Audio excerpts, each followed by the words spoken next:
I am just trying to find my place. So I'm gonna do a poem called Fireworks in the Daytime.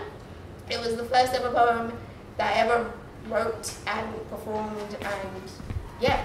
Hi, my name is, in the 5 seconds before I've even told you my name, you've judged me.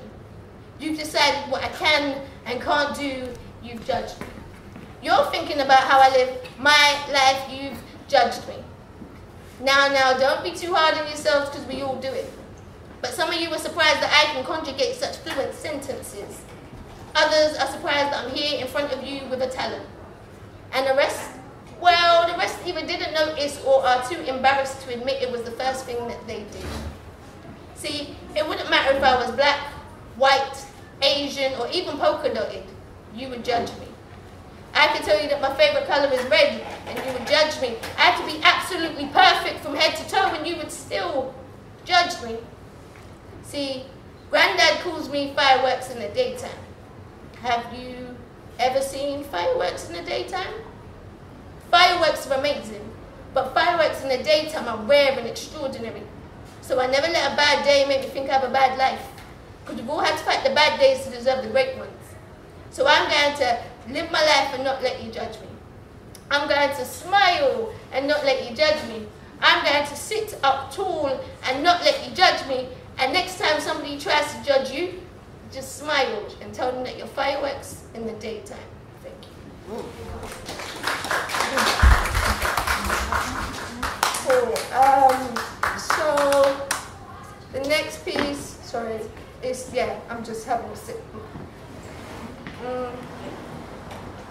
The next piece I'm going to do is for my mum, because I want to be here without my parents, but I want to be here specifically without my mum.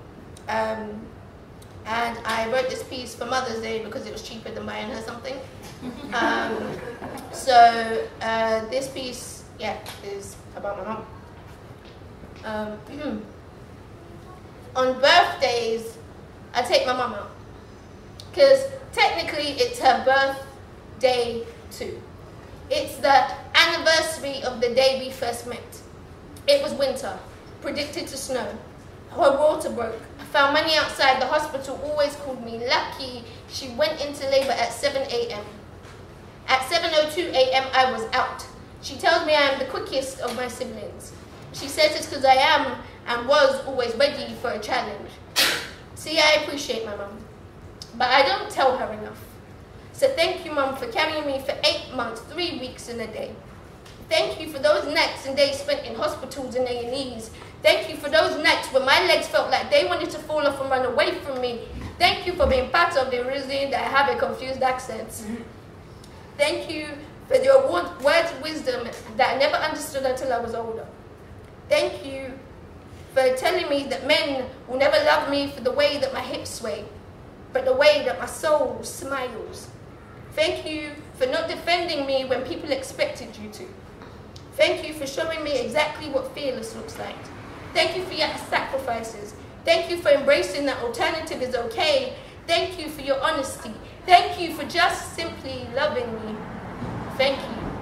I will take you out for every single birthday that God gives me, because technically it's your birthday too. Thank you.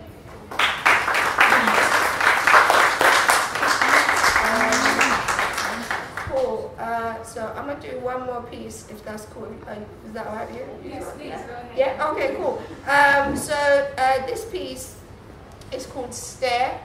I wrote this piece out of anger for the simple fact I was on a bus and there was this man and he just sat like not too far but kind of close, and it was like he just looked at me the whole ride, and I wrote this piece in response to that. So cool.